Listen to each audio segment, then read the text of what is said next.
함께 기도하심으로 주일 예배를 시작하겠습니다. 여호와 내 하나님이여, 나를 생각하사 응답하시고 나의 눈을 밝히셔서 두렵건대 내가 사망의 잠을 잘까 하오며 나는 오직 주의 사랑을 의지하였사오니 나의 마음은 주의 구원을 기뻐하리이다. 내가 여호와를 찬송하리니 이는 주께서 내게 은덕을 베푸심이로다. 사랑과 은혜가 많으신 하나님, 오늘도 변함없이 저희들을 사랑하셔서 예배 드리게 하심을 진심으로 감사드립니다. 이 예배를 통해 하나님의 베풀어 주신 은혜를 깨닫게 하시고 감사하게 하여 주시옵소서. 또한 이 시간 이 예배를 통해 하나님의 주신 위로의 음성을 듣게 하시고 우리의 믿음이 더욱 든든하게 하여 주시옵소서. 이제 하나님의 말씀을 듣습니다. 말씀을 전하는 자나 듣는 자가 성령의 역사를 체험하며 들을 수 있는 말씀 되게 하여 주시옵소서. 또한 그 말씀이 이 모든 어려움을 이겨내는 능력의 말씀 되게 도와주시옵소서. 예수님의 이름으로 기도드리옵나이다. 아멘. 다 함께 찬송 288장 찬송하시겠습니다.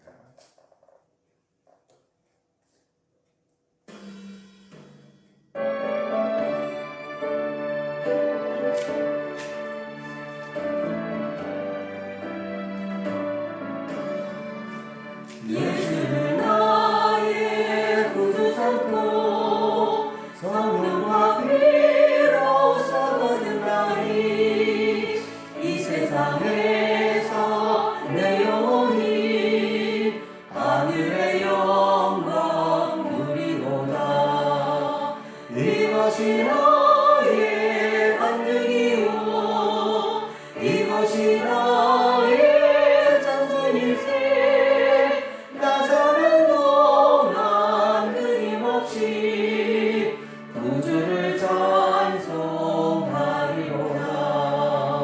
온전히 주께 맡긴 내 영, 사랑의 음성을 듣는 중에 천사들 왕래하는 것과 하늘의 영광 보리로다.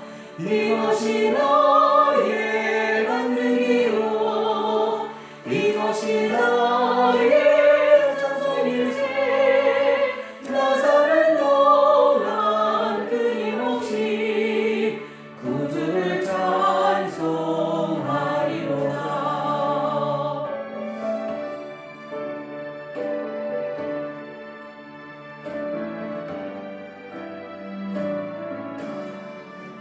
주 안에 기쁨 누림으로 마음의 풍랑이 잔잔하니 세상과 나는 상관없고 우속한 주만 보이도다. 이것이 나의 간증이요 이것이 나의 찬송일세. 나 사는 동안 끊임없이 구주를 찬송하리로다.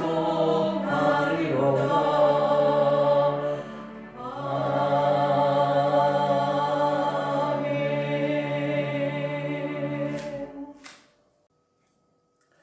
다 함께 사도신경을 고백하심으로 우리의 신앙을 하나님 앞에 함께 고백하시겠습니다.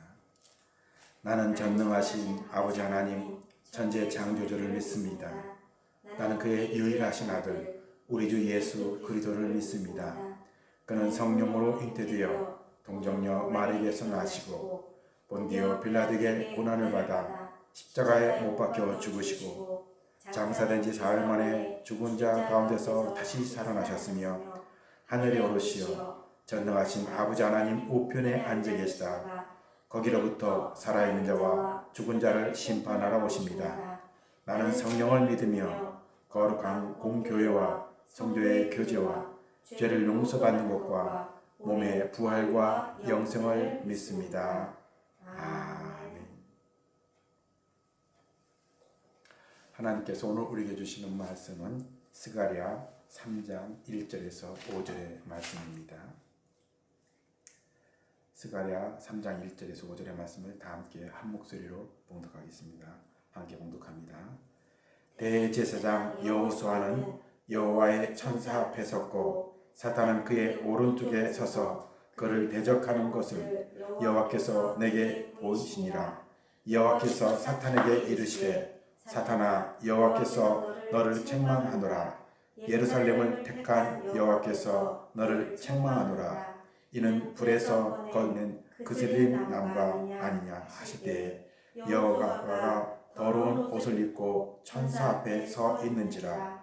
여호와께서 자기 앞에 선 자들에게 명령하사 그 더러운 옷을 벗기라 하시고 또 여호수아에게 이르시되 내가 내 죄악을 제하였으니 내게 아름다운 옷을 입히라 하시기로 내게 말하되 정결한 관을 그의 머리에 씌우소서 하며 곧 정결한 관을 그 머리에 씌우며 옷을 입히고 여호와의 천사는 곁에 섰더라. 아멘. 할렐루야. 하나님의 축복과 사랑이 여러분들과 또 여러분 가정에 함께 하시기를 주님의 이름으로 축원합니다. 우리 한번 따라해 보시기 바랍니다. 건강한 자아를 가지고 삽시다. 건강한 자아를 가지고 삽시다.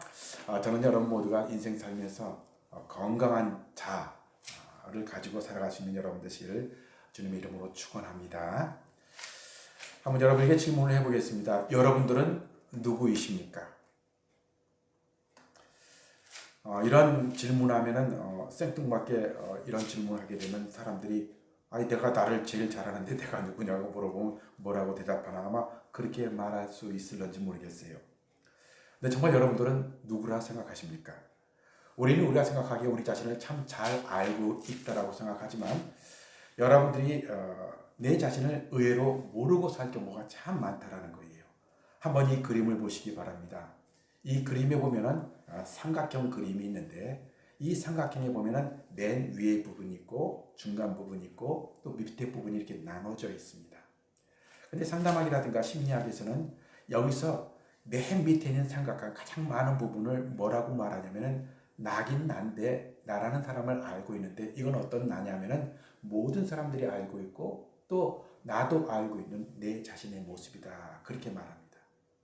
그 다음에 이제 조금 더 올라가게 되면 조금 부분인데 이 중간 부분은 누구냐면은 다른 사람들을 모르고 나 혼자만 아는 나 자신을 말합니다. 근데 의외의 것이 있습니다. 맨 끝에 조그만 부분, 이 삼각형의 맨 끝의 부분인데 이 부분은 도대체 뭐냐? 나긴 난데 다른 사람들도 모르고 또 내 자신도 모르는 나라는 거예요. 이 조그만 부분의 나는 내가 의외로 나를 알 것 같은데 나도 모르고 살아가는 내 자신이 있다라고 말합니다. 그래서 이런 질문을 하게 되는 이유는 무엇이냐면은 이런 조그만 나도 모르는 이 조그만 만들어진 이 삼각형 부분의 이 내 자신의 모습을 바로 알고 이것을 건강한 자신의 모습으로 파악하고 만들어가야 된다라는 거예요. 이 건강한 이 자아는요. 내 자신을 만들 때는 이 세 가지 모든 부분이 완성이 돼서 내 자신을 만들어가게 되는데 건강한 자아라고 하는 것은 뭐냐면 남들이 보는 나, 또 내 자신만 알고 있는 나, 나도 모르는 나까지 만들어져서 이것이 어떤 사람이고 나는 어떠한 사람인가라고 그것을 완벽하게 알고 건강한 자아를 가지고 살아가는 사람. 이런 것이 참 중요하다는 거예요. 이 건강한 자아는 어떻게 만들어지는가? 사람들은 여러 가지 얘기합니다. 이것은 환경에 의해서 만들어진다. 맞습니다. 환경에 의해 만들어지는 것이 참 많지만 그러나 정말 중요한 것은 환경보다 더 중요한 것은 내 자신이 이 자아를 어떻게 만들어가느냐에 따라서 그것이 더 중요하다는 거예요. 왜 그렇습니까? 이것이 왜 이렇게 중요합니까? 그것은 여러분 행복하다, 우울하다, 슬프다 이런 건 어디서 느껴요? 누가 평가해요? 내 자신이 하는 거예요. 여러분 그렇다면 내가 행복하고 불행하고 우울하고 이 평가는 누가 하는 거예요? 사실은 엄밀히 말하면 내가 말한다라고 하지만 나도 모르는 내가 그것을 평가한다는 거예요. 여러분 15도의 날씨가 어떻습니까? 추운 날씨입니까? 아니면 더운 날씨입니까? 이 날씨는 춥지도 덥지도 않은 날씨다. 이건 객관적인 평가입니다. 그러나 이 온도에 대해서 평가는 상당히 다릅니다. 저희 집사람하고 저하고 같이 운동하게 되면 15도가 되면요. 저희 집사람은 조금만 추워도 내복을 입고 겉에다 옷을 두툼하게 입고 운동을 합니다. 저는 어떨 때는 뭐 얇게 입기도 하고 어떨 때는 반팔로도 가게 됩니다. 똑같은 15도의 날씨인데도 불구하고 왜 다른 거예요? 느끼는 체감 온도가 다르기 때문에 그렇습니다. 이것은 육신의 체감 온도뿐이 아니라 세상을 평가하는데 내가 행복하냐 불행하냐라고 하는 것을 평가하는 기준이 어디냐면 바로 인간이 가지고 있는 감정의 온도가 다르다라는 거예요. 어떤 사람들은 극심한 고통 가운데서도 거기서 의미를 찾고 기쁨을 찾는가 하면 어떤 것인 사람은요 모든 것을 다 가지고 있는 정말 풍요로운 그 삶 가운데서도 우울을 느끼면서 절망감을 느끼면서 생을 포기하는 사람도 있지 않습니까? 그것은 왜 그렇습니까? 나도 모르는 내 자신이 느끼는 체감 온도가 다르기 때문에 그렇다는 거예요. 이것을 이 행복하다 불행하다라고 하는 것을 느끼게 하는 것이 도대체 무엇이냐? 두 가지가 있는데 건강하지 못한 자와 건강한 자가 있다라는 것이에요. 여러분 건강한 자라는 것이 무엇이에요? 수많은 사람들이 여기에 대해서 말합니다. 도대체 건강한 자는 무엇인가? 여러분 건강한 자가 무엇이라고 생각하십니까? 이거에 대해서 수많은 사람들이 연구를 하고 뭐 책을 펴내고 하는데 그 중에서 참 인상 깊은 한 분이 있습니다. 참 잘 표현한 분이 있어요. 브런치라고 하는 분인데 이분이 자기 미움이라고 하는 책 가운데 도대체 건강한 자는 어떻게 만들어지는가? 그 책을 뭐 30번론 길게 썼는데 한 문장으로 짧게 쓴 너무너무 간결하게 쓴 그 문장에 이것이 무엇인가를 잘 설명해 주었습니다. 그 내용이 이런 거예요. 내적으로 쌓인 어떠한 기억에도 의지하지 않고 외적으로 쌓인 어떤 성취와 불성취에도 의지하지 않고 온전한 자기로 존재할 수 있다. 그리고 해야 할 것을 다 하면 된다. 네 문장인데요. 이 네 문장에 인간이 고민하고 정말 건강한 자아는 무엇인가라고 고민한 것을 너무나 간결하게 잘 표현해 주었어요. 내적으로 쌓인 어떤 기억과 의지, 이것은 뭐예요?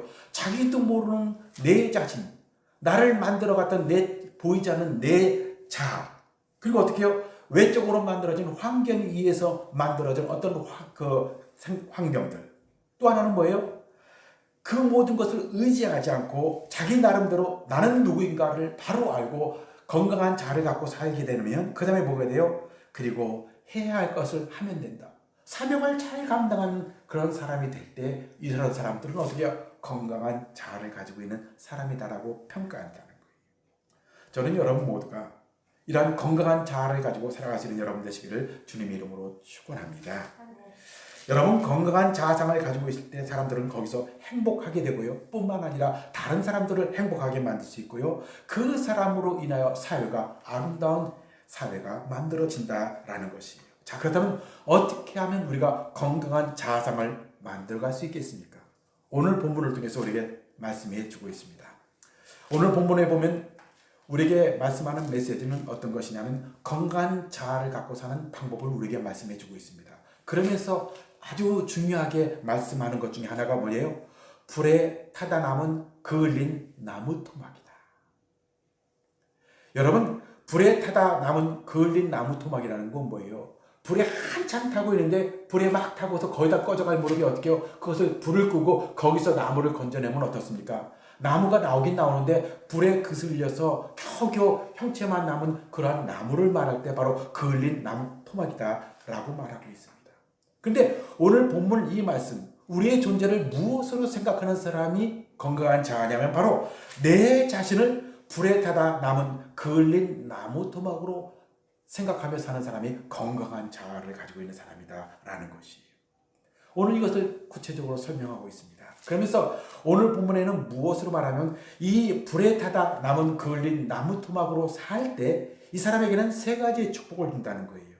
어떤 축복을 주냐면 첫째는 신앙 공동체의 지도자가 되고요. 사회 공동체의 지도자가 되고요. 마지막에는요. 하나님의 말씀을 정말 잘 이해할 수 있는 능력을 주신다라는 것이에요. 이것이 어떤 의미예요? 바로 건강한 자아를 가지고 살아가는 사람들에게 주는 하나님이 주시는 축복이다라는 겁니다. 저는 이러한 축복이 여러분들에게 있어지기를 주님의 이름으로 축원합니다. 자, 그렇다면 하나님은 왜 이 불에 타다 남은 그을린 나무 토막이 축복의 사람이 되고 건강한 자아를 가지고 있는 사람이라고 설명하고 있겠어요. 그 첫 번째 이유가 있습니다. 그것은 고난을 바라보는 해석이 건강하기 때문이다라는 것이에요. 한번 따라해 보시기 바랍니다. 고난을 바라보는 해석이 건강하기 때문입니다. 여러분 이 말씀을 믿으십니까?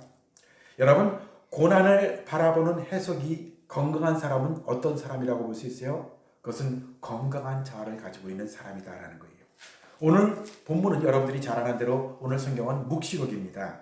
이 묵시록은 어떤 실제적인 상황을 기록한 것이 아니라 환상 가운데 혹은 여러 가지 예언을 듣고 그 예언을 들은 가운데 그것을 성경으로 기록한 내용들입니다. 그래서 이 묵시의 내용은 잘못 해석하게 되면 이것은 문제가 많을 수 있습니다. 그래서 이단들이 이 묵시의 내용을 참 많이 인용하기도 합니다.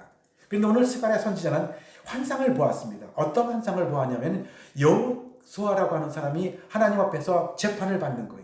그러면서 여호수아가 있었고 그 옆에는 사탄이 있어가지고 사탄이 여호수아를 송사하는 내용을 이제 환상 가운데 본 내용이에요. 그러면서 사탄이 무엇을 하고 있어요? 여호수아를 고발한 거예요. 그러면서 고발을 하면서 어떻게 고발했습니까? 사탄은 그 말 그대로 원래 사탄이라는 뜻은 뭐냐면 참소하다라는 의미를 갖고 있습니다. 여러분 참소하다라는 말 들어보셨어요? 아마 우리가 쉽게 이해할 수 있는 것은 바로 사기를 친다. 뭐 그렇게 얘기하면 더 좋을 것 같아요. 아무 죄가 없는 사람, 아무것도 문제가 없는 사람을 어떻게 해요? 무언가 자기 이득을 위해서 그 사람을 경찰에 고발하고 재판을 세워가지고 그를 죄를 씌워서 감옥에 집어넣기도 하고 심지어는 죽게 만드는 그런 행위를 말할 때 참소하다라고 말하는 거예요. 자, 사탄은 지금 여호수아를 보면서 뭐라고 말하고 있어요? 이 여호수아가 여러 가지 고통을 당하고 어려움을 당하는 것은 누구의 죄 때문이라고요? 그 사람 죄 때문이라는 거예요. 그리고 벌하기 위해서다. 벌을 받기 위해서 자기가 지은 죄 때문에 이 재판장 앞에 섰다라고 참수하고 있는 거예요. 그런데 거기에 대해서 하나님은 뭐라고 말하고 있어요? 그렇지 않다라는 거예요. 여호수아가 내 앞에 스킨 섰고 여러 가지 어려움을 당했고 여러 가지 고통을 당했으나 그 고통은 그의 죄 때문에 그런 것이 아니라 무엇이라고요? 그 다음에 설명하는 것은 여호수아에게 뭐라고 말하고 있어요? 이 사람은 바로 불에 타다 남은 그을린 나무 토막과 같다. 이렇게 설명하는 거예요. 여러분 이 말씀의 의미는 좀 배경을 이해할 필요가 있습니다. 이 배경은 스가랴의 배경은 이스라엘 백성들이요 오랫동안 그 풍요로운 삶 속에 살았습니다. 특별히 이 솔로몬 시대 때는요 엄청난 부를 누리고 살았습니다. 근데 돈이 많고 여러 가지 부를 누리다 보니까 하나님을 떠나 살게 된 겁니다. 근데 하나님이 이 백성들에게 어떻게 해요? 하나님을 떠나 사는 것은 안 된다. 하나님께 돌아오라는 마음을 가지고 어떻게 해요? 그 바벨론에게 식민지가 되게 만들어 버립니다. 그러니까 어떻게 해요? 이스라엘 백성들이 고통을 당하는 거예요. 그 고통 가운데 가장 큰 고통은 뭐냐면 성전을 불을 태우게 됩니다. 성전에서 불을 태우게 되다 보니까 거기 어떻게 해요? 성전이 불이 나면서 그 가운데 나무들이 막 타는데 그 나무가 막 불타는 과정 가운데 하나님께서 그 불을 끄시고요. 그 가운데 나무 토막 하나를 꺼내내는 거예요. 그 나무 토막이 바로 오늘 본문에 말씀하는 불에 끌린 나무 토막이라는 거예요. 그런데 이 나무 토막과 같은 것을 설명하면서 무엇이라고 말하냐면은 여호수아는 바로 그런 사람이다라는 거예요. 근데 이 해석이 너무너무 다른 거예요. 누구하고요? 사탄과 하나님의 해석이 너무 다르다라는 거예요. 이것은 무엇을 말하고 있어요? 나라가 빼앗기고 성전이 불타는 과정을 통해서 그 불타고 있는 나무를 바라보면서 끄집어내면서 어떻게 해요? 그 나무를 구해낸 하나님의 의도와 사탄은 뭐라고 하고 있어요? 그가 고통당하고 불에 탄 것은 그의 죄 때문이다 라고 해석하고 있다라는 것이에요. 그러니까 타다 남은 이 나무가지는 어떤 의미를 갖고 있냐면 해석에 따라 엄청난 다른 해석을 할 수 있다는 거예요. 여러분 우리가 당하고 있는 여러 가지 어려움과 고통이 있을 때 그 환난과 고통을 여러분들은 어떻게 해석하십니까? 이 해석의 방법에 대해서 사탄은 꼭 우리에게 어떻게 해요? 곡해하도록 만들어버립니다. 어떻게 곡해하게요? 참소하는 모습인데 참소라는 게 뭐예요? 죄가 없는 사람 무교하게 만들어버리는 거 아니에요. 곡해라고 하는 것은 뭐냐면 네가 잘못했기 때문에 그런 것이다. 벌받아야 되는 걸 일을 했기 때문에 당하는 것이다. 그러면서 어떻게 해요? 절망 가운데 빠지게 만들고 슬픔 가운데 빠지게 만들어버리고 불행한 사람으로 세상을 원망하며 살아가도록 그렇게 세상을 해석하는 그렇게 만들어버리는 거예요. 누가요? 사탄이 그러한 일을 하는 거예요. 자, 요즘 어떻습니까? 코로나 문제 때문에 여러 가지 이동 제한법 때문에 여러 가지 어려운 것들이 있습니다. 이때 지금 호주에서는 어떤 일을 해요? 요즘 뭐 다 이것이 소문으로 들어서 확실한 거는 모르겠습니다만 뭐 확실한 근거도 있는 것 같아요. 이 코로나를 막기 위해서 국가에서 어떻게 해요? 무서운 벌금을 만들었어요. 소문에 들어보니까요. 어떤 사람들은 가게에서 거리띠를 뒤지 못해가지고 거리를 유지하지 못해가지고 어떤 가게 주인은 5,000불, 그 다음에 손님은 1,000불을 냈다. 그런 소문이 들립니다. 또 어떤 사람들은 사과를 따라가는데 4명의 차를 타고 갔는데 그 경찰들이 기다리고 있어가지고 그 사람들이 다 내리게 해가지고 한 사람당 뭐 1,000불씩을 냈다나 뭐 그렇게 그런 소문이 났습니다. 이러한 소문이 삽시간에 한인사회에 다 퍼지면서 어떤 마음이 들었겠어요? 여러분 어떠한 마음이 들어요? 벌금 너무 세다. 무섭다. 이런 얘기도 하지만 그래도 건강한 생각을 갖고 있는 사람은 어떻게 해요? 벌금이 세긴 세지만 그러면 안 되겠다. 거리 뛰게 해야 되겠다. 그리고 차 같이 타면 안 되겠다. 조심하는 거예요. 왜 그렇습니까? 왜 우리가 벌이 센데도 불구하고 그것이 벌금이 센데도 불구하고 그것을 이해하고 받아들입니까? 국가가 요구하는 것이 무엇인가 그 올바른 의도를 알고 있기 때문에 그런 거예요. 오늘 하나님께서 이제 사탄이 여호수아를 고발하는데 이 사탄은 뭐라 그래요? 벌이 너무 세다라는 거예요. 너무 무섭다라는 거예요. 그러면서 사람들로 하여금 원망하게 하고 세상을 원망하게 하는데 하나님은 그렇지 않다라는 거예요. 그러면서 어떻게 해요? 그을린 그 나무에게 어떻게 해요? 거기에 흰 옷을 입힙니다. 그의 죄를 묻지 않는다라는 거예요. 그리고 어떻게 해요? 멸관을 씌워줍니다. 하나님께서 왜 이러한 모습을 보여주고 이러한 환상을 보여주십니까? 오늘 본문을 통해서 우리에게 주신 중요한 메시지가 있어요. 이 환상을 통해서 우리에게 준 중요한 메시지는 우리가 하나님 앞에 섰을 때 천국을 어떻게 가는 것인가 라고 하는 것을 보여주는 거예요. 하나님께서 지옥을 왜 만들어 주셨어요? 지옥을 통해서 무서운 것을 보여주면서 어떻게 해요? 하나님의 뜻대로 살아야 된다는 거예요. 예수를 믿어야 된다는 거예요. 그래서 모든 사람들을 어떻게 해요? 하나님 앞에 바로 살고 천국의 삶을 살기 위해서 그 무서운 환난을 보여주시고 벌을 보여주셨다는 거예요. 이보다 더 중요한 메시지가 뭔 줄 아세요? 죽어서 천국 가는 것뿐이 아니라 이 땅에 살아가는데도 어떤 사람들은 지옥의 과정을 겪으면서 사는 사람이 있는가 하면 어떤 사람들은 천국의 삶을 살 수 있다는 거예요. 이 땅에 살면서도요. 그 방법이 도대체 무엇이냐는 거예요. 그것이 바로 우리가 건전한 자아를 가지고 내가 당한 고통과 어려움을 하나님의 방법으로 해석하는 능력을 갖고 살아갈 때 이 땅의 삶이 천국의 삶으로 변화될 수 있다라는 것입니다.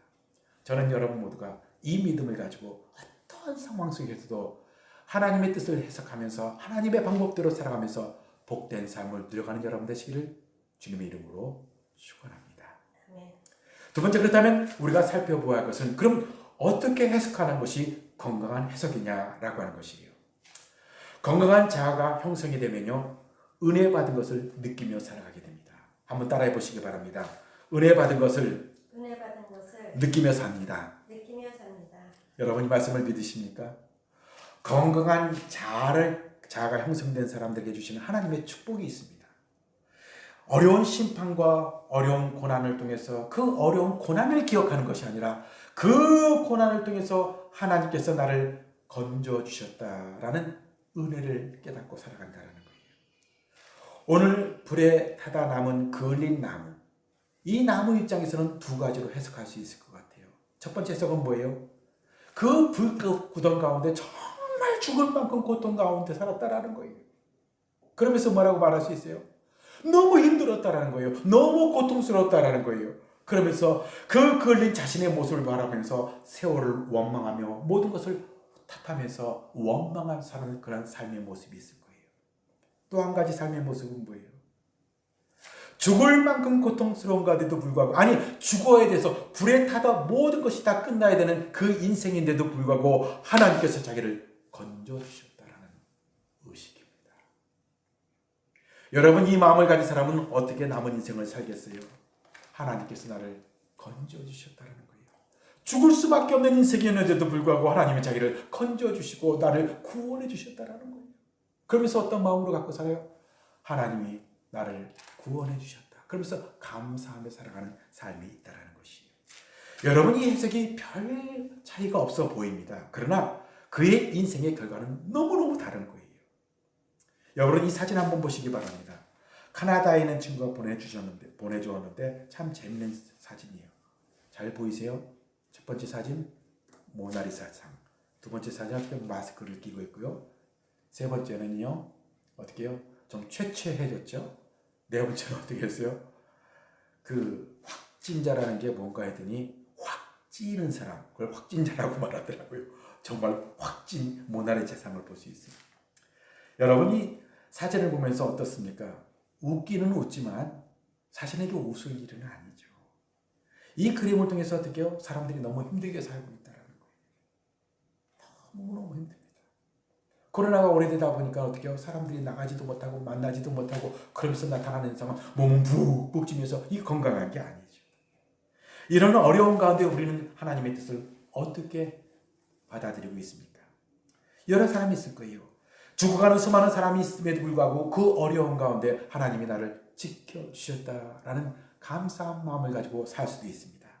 그 어려운 가운데서 불구덩이 같은 데서 죽을 수밖에 없는 가운데서도 나를 건져주셨다라는 그 은혜를 깨닫고 살아가는 사람이 있을 수 있습니다. 그런데 어떻습니까? 그의 반대로 너무 힘들다, 세상을 불평하며 살 수도 있습니다. 저는 여러분 모두가 정말 하나님이 여러분들을 이 어려운 가운데 지켜주셨음을 깨닫고 은혜 가운데 살아가시는 여러분 되시기를 주님의 이름으로 축원합니다. 마지막으로 우리가 살펴보아야 할 것이 있습니다. 그러면 하나님께서 우리에게 은혜 가운데 살게 해주셨다면 우리에게 무엇을 마지막으로 요구하시는가? 그것은 뭐냐면 하나님께서 우리에게 맡긴 사명을 감당하며 살아야 된다라는 것이에요. 한번 따라해 보시기 바랍니다. 사명을 감당하며 사는 것입니다. 어떻게 된다고요? 하나님께서 우리를 불구덩이 가운데 우리를 건져주신 이유는 그냥 살게 하기 위해서가 아닙니다. 서론에서 말씀드렸죠. 세 가지 축복을 주신다 그랬어요. 교회 리더가 되고 사회 리더가 되고 또 하나의 축복은 하나님의 말씀을 가슴으로 들을 수 있고 영으로 들을 수 있는 그런 축복을 주신다라는 거예요. 그러면서 무엇을 요구하는 거예요? 하나님의 뜻대로 우리에게 맡긴 사명, 교회 안에서 사회 안에서 그것을 감당하며 살아야 된다라는 것이. 오늘 제가 그 서론에 블런치에 대한 그 짤막한 글을 썼습니다. 그렇죠? 내적으로 쌓인 어떠한 기억에도 의지하지 않고 외적으로 쌓인 어떤 성취와 불성취에도 의지하지 않고 온전한 자기로 존재할 수 있다. 그리고 해야 할 것을 다 하면 된다. 이 마지막 말이 뭐예요? 우리에게 맡긴 사명이 무엇인가 그걸 알고 감당해 나가야 된다는 거예요. 잘못된 자아상을 버리고 세상에서 추구하는 그 가치관에 흔들리지 않고 오직 하나님께서 나는 누구인가라는 것을 깨닫게 되면 그 건전한 자아로 어떻게요? 나에게 맡긴 사명을 감당해야 된다는 거예요. 제가 이것을 어떻게 설명할까 이렇게 기도하던 중에 떠오른 사람이 있었습니다. 그 문득 떠오른 사람은 바로 이지선 양이에요. 여러분, 그분이 소개하면서 제일 먼저 얘기를 합니다. 자기 이야기를 하면서 이렇게 설명합니다. 제가 26세 사고를 당한 것이 아니라 사고가 일어났습니다. 라고 설명하는 거예요. 여러분 이 표현이요. 저는 아주 간단한 걸로 알았는데 전혀 다르더라고요. 사고를 자기가 당했다라고 얘기하지 않고 그 사고가 일어났습니다. 라고 제가 표현하는 것은 이유가 있습니다. 두 가지 이유가 있는데 첫 번째 이유는요. 하나님께서 그때 저를 사고를 친 게 아니고 저는 사고를 당한 것이 아니었습니다. 그러면서 그 사고를 통해서 그것이 하나님의 섭리였다라는 것을 깨달았기 때문에 나는 사고를 당했다라고 표현하지 않고 사고가 일어났다라고 얘기하는 겁니다. 또 한 가지는 제가 왜 사고를 당했다고 하지 않고 일어났다라고 말하냐면 내가 사고가 일어났다라고 하는 것은 내가 그 당시 그 고통 가운데 그 절반 가운데 그 불행 가운데 머물러 서지 않기 위해서 제가 그것이 일어났다라고 여러분들에게 설명했습니다. 와, 그 얘기를 듣는데 이야 대단한 거예요. 어떻게 그런 표현할 수 있어요? 그러면서 그 다음으로 계속 연결하는데 26세 그 어려움을 당하고 살 희망이 다 포기가 됐습니다. 사실은 자기는 예수를 믿고 교회를 잘 다닌 사람이었습니다만 그러나 그 일을 당하고 나니까 어떻게 해야 될지 고민했다는 거예요. 제일 큰 고민은 도대체 누구의 손을 잡아야 되겠냐는 거예요. 그리고 누가 내 손을 잡아줘야 되겠는가 라고 하는 생각이 드는데 아무런 것들이 들려지지 않다는 거예요. 교회를 다녔는데도 불구하고 예배를 드리는데도 불구하고 은혜가 되지 않더라는 거예요. 그렇게 방황하는 가운데 하루는 교회를 가게 되는데 설교를 듣는데 설교가 들리지가 않잖아요. 그러면서 하나님 앞에 기도를 하는데 하나님께서 아무런 대답이 없으시다는 거예요. 그래서 참 재미난 표현합니다. 하나님 앞에 정말 간절히 기도했는데도 하나님은 아무런 대답을 안 하시잖아요. 원래 그분이 그래요. 그러는 거예요. 그때 사람들이 다 함께 웃습니다.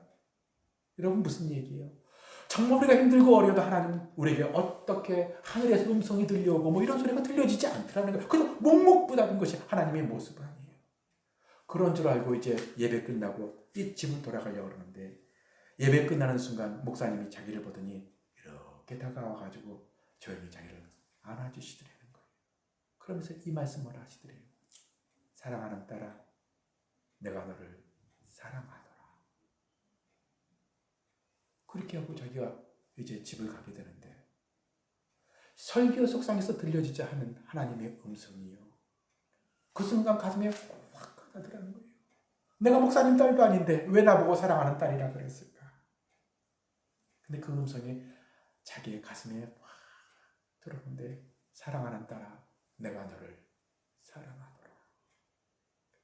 그 말을 들으면서 집에 가는 내내 울면서 눈물을 흘리면서 하나님의 음성을 강렬하게 들은 거예요.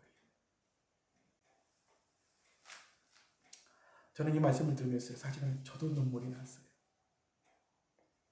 인생 한 걸음 한 걸음 걷는 것이 사실은 어렵고 힘든 일입니다. 그러나 그 한 걸음 한 걸음 걸을 때마다 우리 하나님이 성령의 탄식으로 간절한 탄식으로 여러분들을 응원하고 있다는 것을 믿으시기 바랍니다. 그래서 이 어려운 상황에서 이 힘든 상황에서 힘들고 어려운 상황에서 하나님이 힘을 주시고 능력을 주신다는 것을 믿으시기 바랍니다. 이 믿음이 있다면 이 세상이 아무리 어렵고 힘들어도 살만한 세상이 되는 것이고 천국이 되는 것입니다. 이제 저는 여러분 모두가 건전한 자아를 가짐으로 인하여 이러한 믿음을 가지고 세상에서 승리하며 살아가는 여러분 되시기를 주님의 이름으로 축원합니다. 아멘. 기도하겠습니다. 사랑과 은혜가 많으신 하나님, 세상에 참 어려운 일들이 많이 있습니다. 그럼에도 우리 하나님께서 저희들을 지켜주시고 무엇보다도 우리의 믿음을 지켜주심을 감사합니다. 우리를 하여금 우리의 믿음을 지켜주셔서 내가 하나님의 손을 붙잡고 하나님이 나의 손을 붙잡고 내 인생을 이끌어가게 하심을 느끼게 하시고 고백하게 하심을 진심으로 감사드립니다. 남은 인생 이제 하나님께서 우리에게 맡긴 사명을 잘 감당하며 살아가는 능력 있는 삶을 살게 도와주시옵소서. 예수님의 이름으로 기도드리옵나이다. 아멘. 말씀을 생각하시면서 382장 찬송하시겠습니다.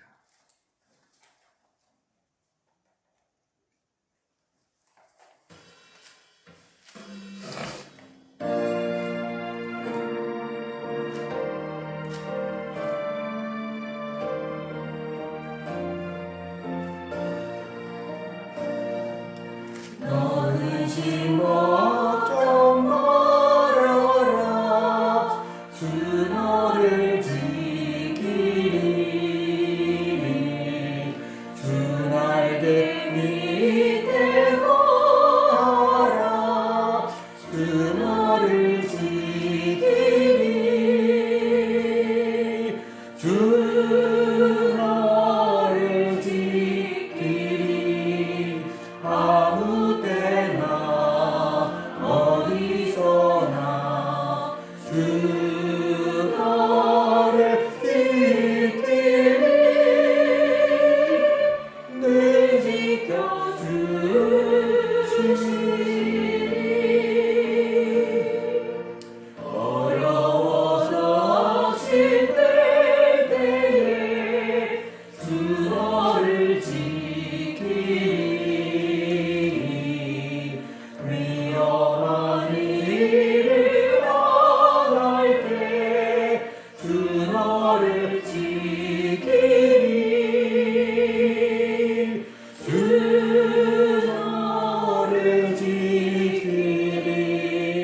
아무 때나 어디서나 주 너를 지키리 늘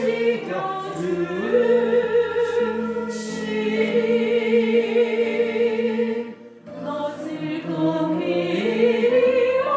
하시고 주 너를 지키리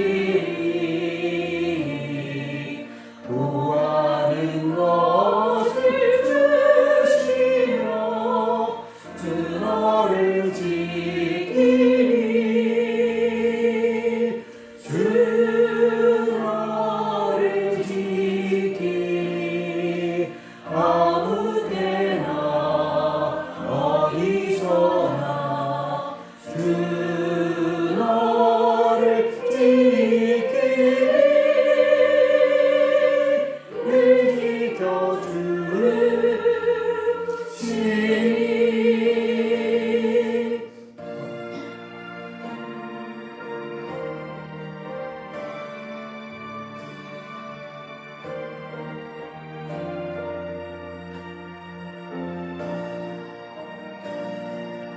어려운 시험 당해도 주 너를 지키리 구원의 구배하라 주 너를 지키리 주 너를 지키리 아무 때나 어디서나 주 너를 지키리 늘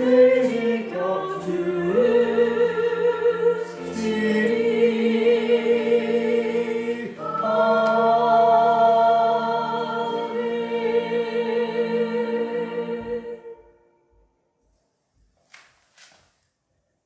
지금은 우리 구주 예수 그리스도의 은혜와 아버지 하나님의 지극하신 사랑과 성령의 감화감동 충만 교통하신 은혜가 이제로부터 영원토록 함께 하옵기를 간절히 축원하옵나이다.